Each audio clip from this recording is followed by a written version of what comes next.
하나님 아버지, 이제 순서를 따라 주님의 음성을 듣고자 합니다.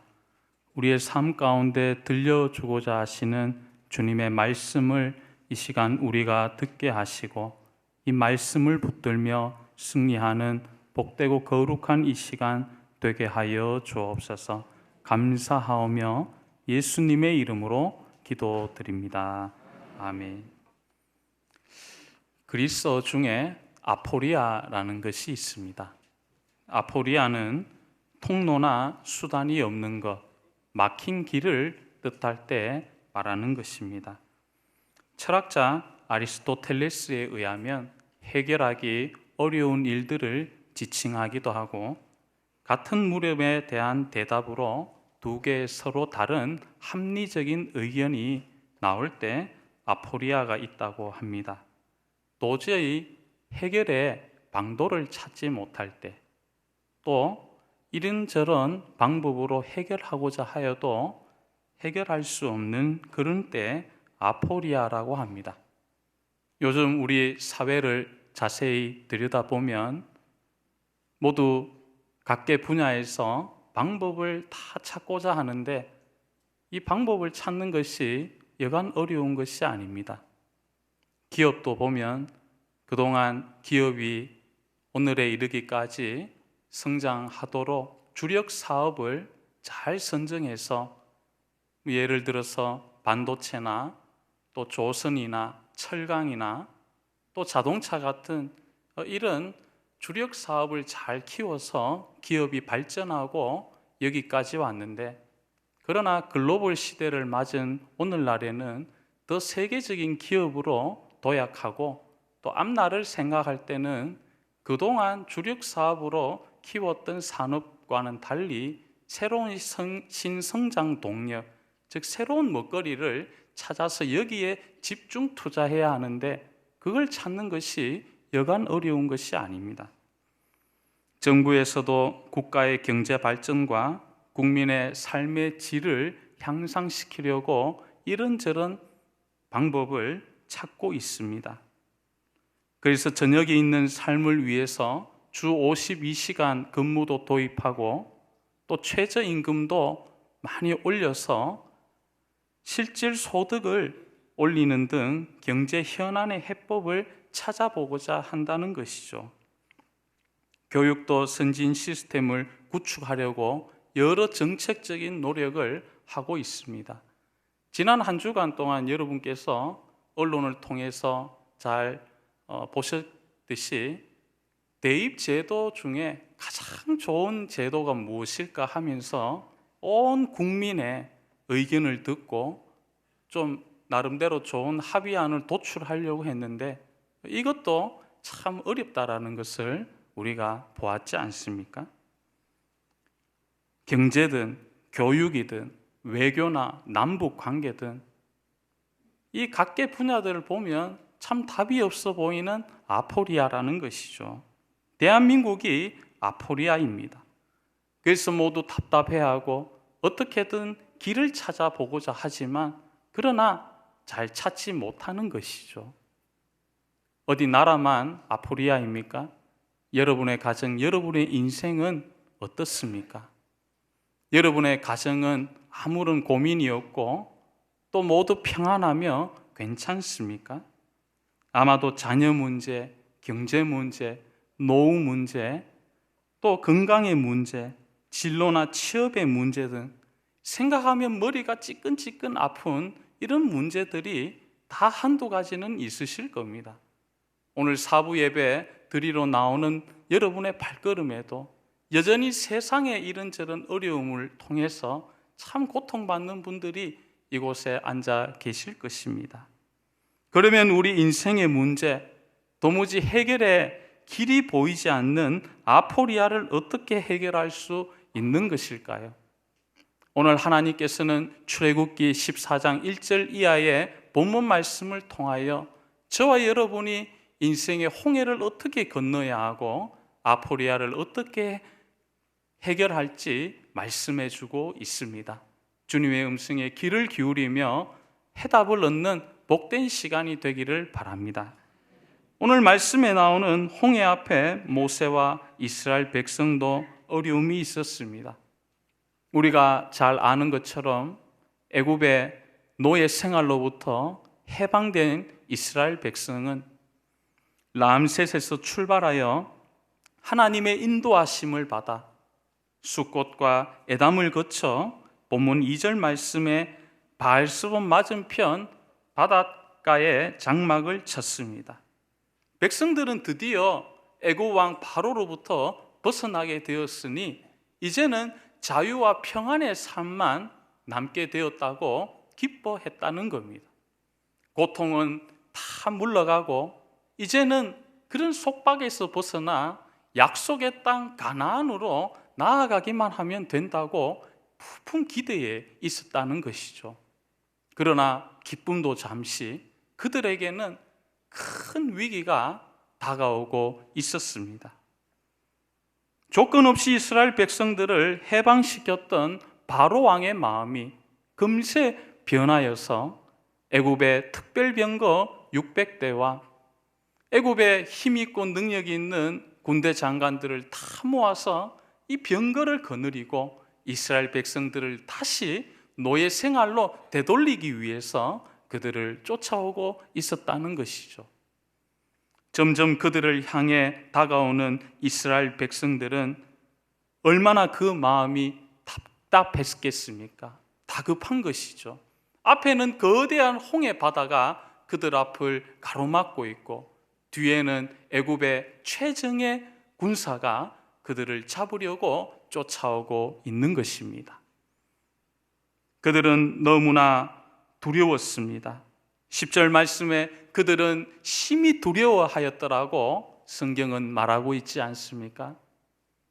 너무 두렵다 보니 그들은 하나님께 울부짖게 됩니다.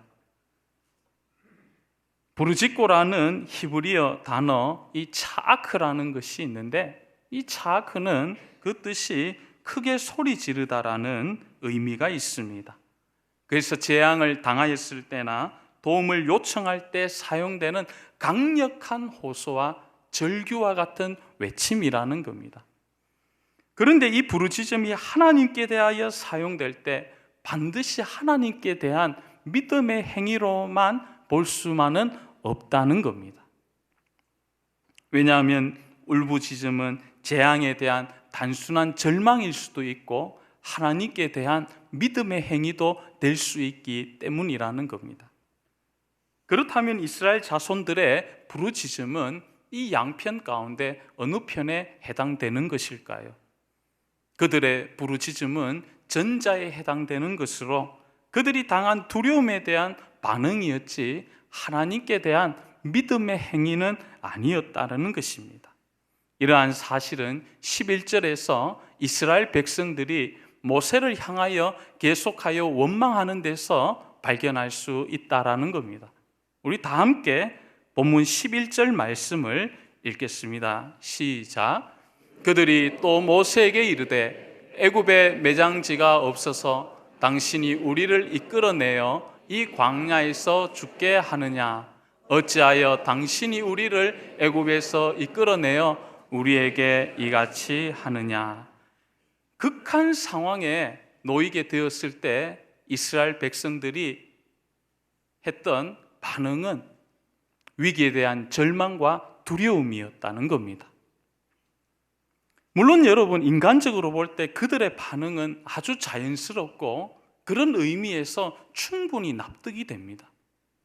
당장 여러분께서 여러분의 삶의 현장에서 이런 일을 겪는다면 어떻게 될 것인지 생각해 보십시오. 오늘까지 잘 직장 생활하고 모두 사이좋게 잘 관계를 형성하고 직장에서 칭찬받다가 이제 사장님이 갑자기 부르시는 겁니다. 네 하고 들어가니까 이제 내일부터 나오지 마세요. 당신은 해고되었습니다. 이런 소리를 갑자기 듣게 되면 당황하지 않을 사람이 있겠습니까? 또 지금까지 잘 경영해 오던 그런 사업장과 또 이 회사가 부도가 나고 회사가 문을 닫게 된다면 두렵고 실망스러운 것이죠. 청년들이 이런저런 인생의 꿈을 가지고 이렇게 저렇게 다양한 노력을 기울이며 사회의 문을 두드리는데, 이 두드리는 문마다 또한 찾는 길마다 막히고 또 열리지 않을 때 참 낙심하기 마련이라는 겁니다. 적어도 두려움의 문제에 있어서는 얼마든지 있을 수가 있는 겁니다. 그런데 여러분, 이스라엘 백성들에게 한 가지 아쉬운 점이 있는데 이게 중요하다라는 겁니다. 이스라엘 백성들에게 무엇이 아쉬운가? 저는 이 말씀을 읽으며 참 안타까웠다는 것이, 그들은 두려움과 낙심에만 머무는 것이 아니라 한 발걸음 더 나아가 모세를 향하여, 또 모세 뒤에서 역사하시는 하나님을 향하여 원망과 불평을 하게 되었다는 겁니다. 여러분, 이스라엘 백성들이 출애굽을 한 과정을 한번 되돌아 보시기를 바랍니다. 430년 동안 그 긴 세월 노예로 지나던 그 이스라엘 백성들이 어떤 혁명이나 전쟁을 한 것도 아닌데 초강대국 애굽의 손에서 벗어나게 되어 자유와 기쁨을 누리게 된 것은 정말 넌센스이며 일어날 수 없는 기적과 같은 일이라는 겁니다. 그런데 하나님께서 이 넌센스를 이루셨다라는 것이죠. 하나님께서는 애굽 전역의 모든 처음 태어난 사람을 죽이시고 그 이후에 그들에게 자유의 기쁨을 더해 주셨습니다. 그 역사의 배후에 하나님께서 섭리하신 것이죠. 우리 민족은 일제강점기 하에서 35년 동안 압제를 받았지 않습니까? 그래서 45년 8월 15일 광복을 맞았을 때 많은 우리 어머니, 아버지들, 우리 선조들이 그게 믿기지가 않아서 볼을 꼬집어도 보고 이게 꿈이냐 생시냐 하면서 그렇게 감격하며 해방의 기쁨을 맞이했던 것이죠. 우리 민족에게는 35년이었는데 이스라엘 백성은 무려 430년입니다. 그런데 이런 아무도 할 수 없는 일을 하나님께서 이루셨기에 이스라엘 백성은 그저 하나님께 감사하고 주님께 영광을 올려드려야 하는 것이죠. 어디 출애굽만 은혜입니까? 출애굽한 이후에 낮에는 구름 기둥으로 밤에는 불 기둥으로 하나님께서는 장정만 60만이나 되는 여성과 아이들을 합치면 200만 명이나 넘는 이 대군을 하나님께서는 이끌고 저 홍해 앞까지 정확하게 길을 잃지 않도록 인도해 주신 것입니다. 하나부터 열까지 홍해 앞에 이르기까지의 모든 과정은 그저 눈물로 감사할 수밖에 없는 상황이라는 거죠. 그런데 이스라엘 백성은 홍해 앞에서 어떻게 반응을 합니까? 원망하고 불평하지요. 그들은 원망하고 불평할 것이 아니라 지금까지 인도해 주신 에베네셀의 하나님, 전능하신 여호와 하나님께 감사하며 또 이 홍해도 능히 건너게 하실 것이라는 믿음의 눈을 가지고 주님을 의지해야 했습니다. 그러나 그들은 그렇게 하지 않았습니다.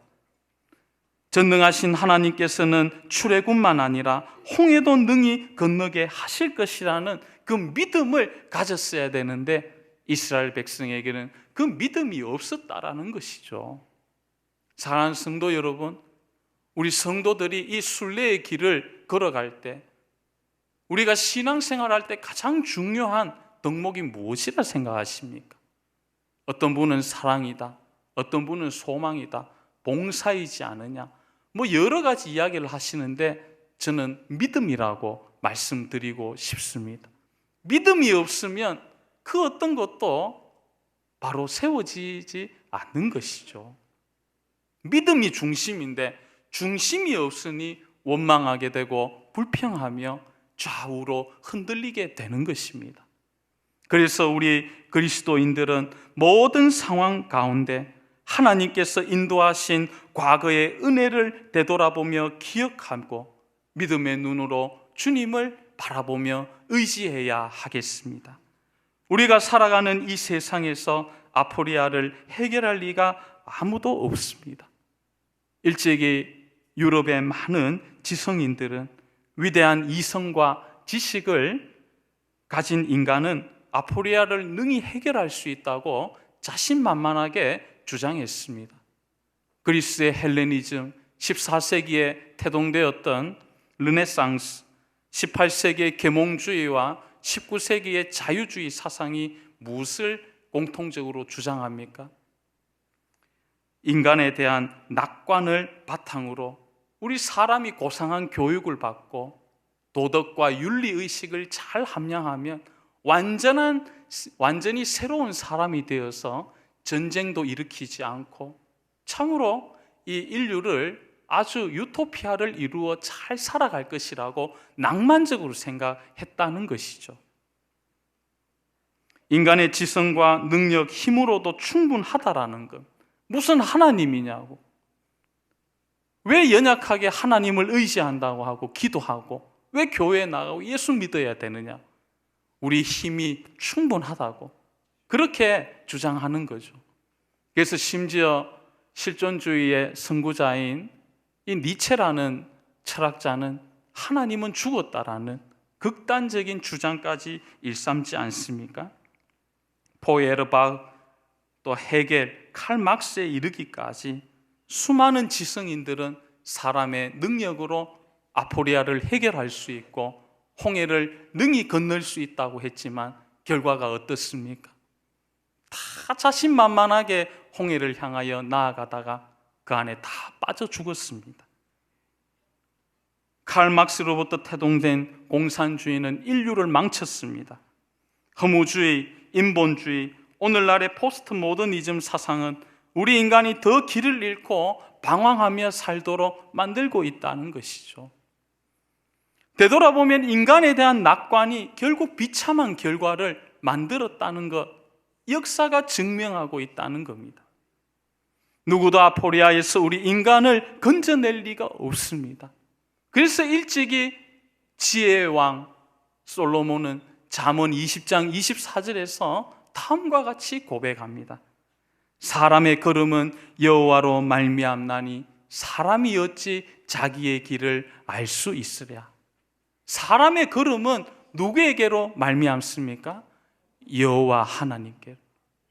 우리의 모든 가야 할 인생의 방향, 아젠다, 목표, 우리 민족이 해결받아야 될 그 모든 길이 다 누구로부터 말미암느냐 하면 저 위로부터, 빛들의 아버지께로부터, 우리 하나님께로부터 말미암는다는 겁니다. 사람은 길을 만들 수도 없고 길을 찾을 수도 없는 겁니다. 그래서 우리는 전능하신 하나님을 의지해야 할 줄 믿습니다. 아무것도 할 수 없는 그때 나는 무력합니다, 나는 할 수 없습니다라고 절망하고 좌절할 때 우리는 눈을 들어 믿음의 주님, 온전케 하시는 우리 예수 그리스도를 바라보아야 할 것입니다. 믿음의 사람 모세는 혼비백산한 이스라엘 백성들을 향하여 믿음의 말을 합니다. 우리 다 함께 본문 13절과 14절 말씀을 읽겠습니다. 시작. 모세가 백성에게 이르되 너희는 두려워하지 말고 구원을 보라. 너희가 오늘 본 애굽 사람을 영원히 다시 보지 아니하리라.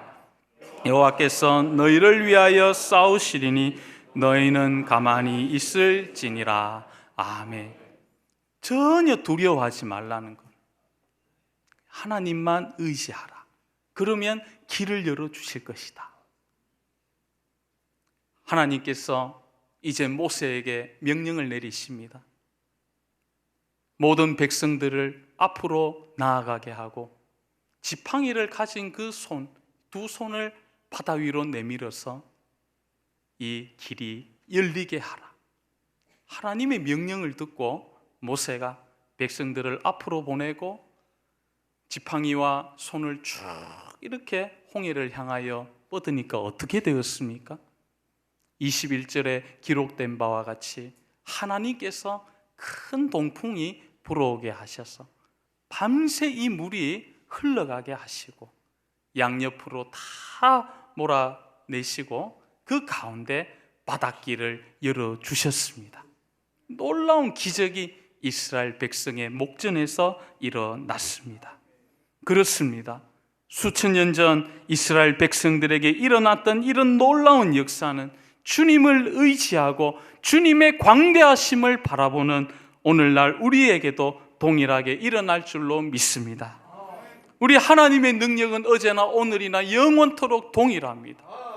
우리 하나님은 얼마나 능력이 있으신지 온 인류가 가지고 있는 문제도, 한 국가가 가지고 있는 문제, 가정의 문제, 답이 없는 인생의 문제도 해답을 제시하시며 그 앞에 홍해를 갈라 바닷길을 열어 주신다는 겁니다.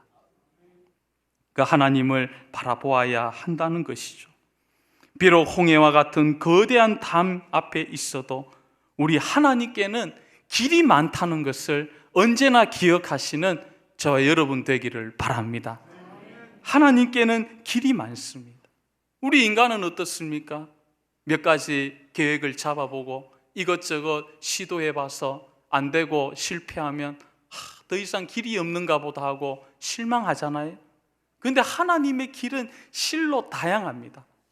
오늘은 하나님께서 이 출애굽기 14장에서 바닷길을 열어주셨지만 때로는 하늘의 길도 열으시고 땅의 길도 열으시고 저 모든 지하의 길도 하나님께서는 다 사통팔달하게 길을 열어주신다는 겁니다.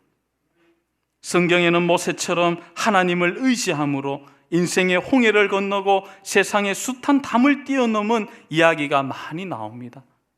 기도의 사람 히스기야는 죽음이 다가왔을 때 그 질병으로 인하여 하나님께 간절히 눈물로 기도하니 하나님께서 히스기야의 생명을 15년 동안이나 연장시켜 주시고 아수르의 18만 5천 명의 군대가 쳐들어왔을 때 하나님께서 그 전쟁에서 승리하게 하셨습니다. 여호수아는 가나안 정복 전쟁에서 31명의 왕과 싸워 넉넉히 승리했습니다. 다윗은 그가 시편 18편에서 고백하는 것과 같이 내 하나님을 의지하고 담을 뛰어넘습니다라고 고백하고 있습니다. 믿음의 사람들은 하나님께서 함께 하시기에 어려운 가운데서도 승리할 수 있었습니다. 어디 구약의 인물만 그렇습니까? 신약의 초대교회 성도들을 보면 참 감동적입니다. 우리가 잘 아는 것처럼 신약 성경의 배경은 로마 제국의 압제를 받을 때였지 않습니까? 제가 초대교회사를 연구해 보니까 기독교 교회에 가해진 박해가 무려 초기 300년 동안 있었더라고요. 네로 황제로부터 시작해서 디오클레티아누스 황제에 이르기까지 무려 10번의 대박해가 제국의 조직적이고 아주 끈질긴 박해가 있었다는 겁니다. 그런데 참 감사한 것은 초대교회 성도들은 영원하신 주님을 바라보며 주님께 소망을 두니까 교회가 건재했습니다. 무슨 대단한 조직이나 물질이나 군사력이 있는 것이 아니었지만 그들은 로마 제국에 굴복하지 않았습니다.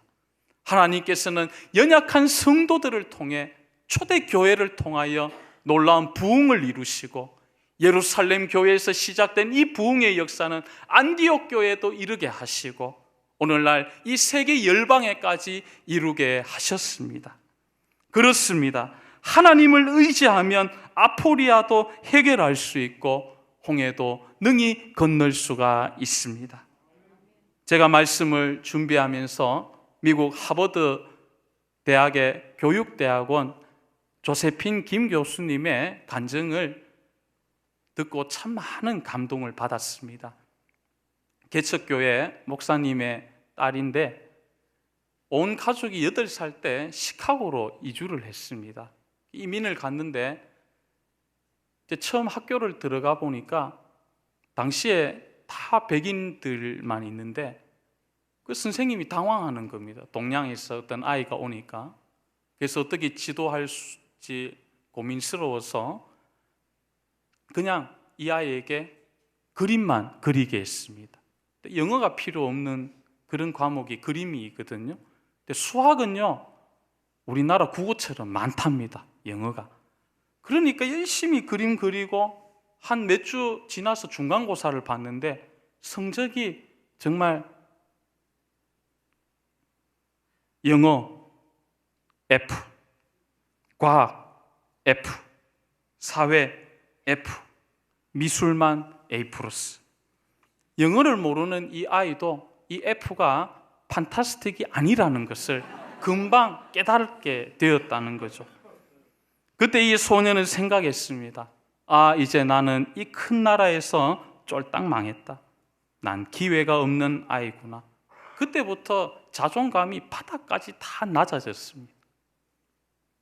시카고에서의 하루하루는 너무 괴로웠습니다. 그런데 버지니아로 이사를 초등학교 4학년 때 가게 되는데 이게 그녀에게 인생의 터닝 포인트가 되었습니다. 그곳에서 미시스 캡스라는 선생님을 만나게 되는데 사단은 계속 이 아이에게 이런 속삭임을 들려주는 거였습니다. 넌 할 수 없어. 너는 아무것도 해봤자 안 될 거야. 너는 이 큰 나라에서 자리를 못 잡아. 다 망할 거야. 계속해서 사단은 이런 부정적인 음성을 들려주는데, 근데 이 선생님은 믿음이 너무 좋은 분이라서 이 아이를 계속 격려하는 겁니다. 그래서 아이들이 쉬는 시간이 될 때나 방과 후에 다 놀러 가면 이 아이를 붙잡고 선생님이 열심히 가르치는 겁니다. 그래서 6개월 만에 영어를 마스터했다고 합니다. 우리는 한 10년 걸리잖아요. 그래도 영어가 어려운데 6개월 만에 다 끝마쳤습니다. 그 뒤에 여러 가지 간증이 많이 있고, 그런데 나중에 다 생략하고요, 하버드에 가서 사무실에 앉자마자 너무 감사하더라는 겁니다. 첫째는 하나님께 감사하고, 두 번째는 기도해 주신 부모님께 감사하고, 세 번째는 누구에게 감사했을까요? 이 미시스 캡스 선생님이 떠올라서 바로 전화를 드렸습니다.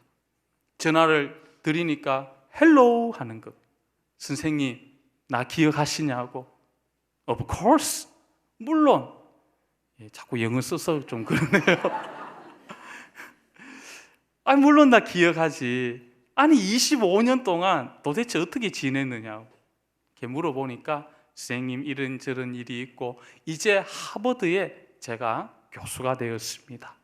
그러니까 수학이 너머로 선생님이 막 흐느끼는 눈물 나는 소리가 들리는 겁니다.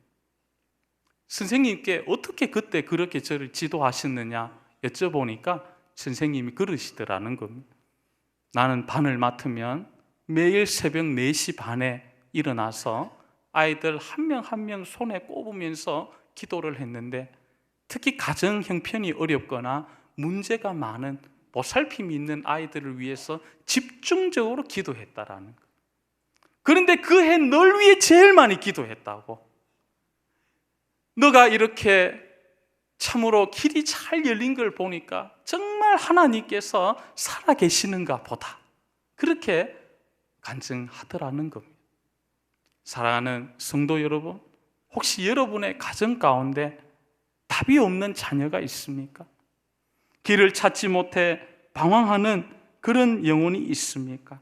낙심하지 말고 갈 길을 밝히 보이시는 우리 하나님께 소망을 두며 하나님께 기도함으로 위로부터 주시는 능력을 힘입어 이 세상에서 넉넉히 승리하실 수 있는 저와 여러분 되기를 바랍니다. 우리가 살아가는 세상, 아포리아가 분명히 있습니다.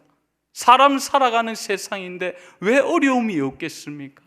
장애물도 있고 눈물의 골짜기도 있고 사망의 때로는 음침한 골짜기를 우리가 다닐지 모르지만, 그러나 중요한 한 가지 사실은 이스라엘 백성에게 출애굽의 역사와 바닷길을 열어주신 그 하나님께서 우리와 함께 하신다는 사실입니다. 우리가 주님의 손만 놓지 않고 주님과 동행할 때 우리 앞에는 바닷길이 열리며 새로운 삶이 펼쳐질 것입니다. 기도드리겠습니다. 하나님 아버지 감사합니다. 우리는 늘 길이 없다고, 나는 할 수 없다고 부정적으로 말합니다. 그러나 오늘 말씀을 통하여 하나님께는 길이 많다는 것을 생각해 보았습니다. 우리 인생에서 바닷길을 여시는 그 능력의 주님을 의지하고 소망할 수 있는 우리 모두가 되게 하여 주옵소서. 주 예수님의 이름으로 기도드립니다. 아멘.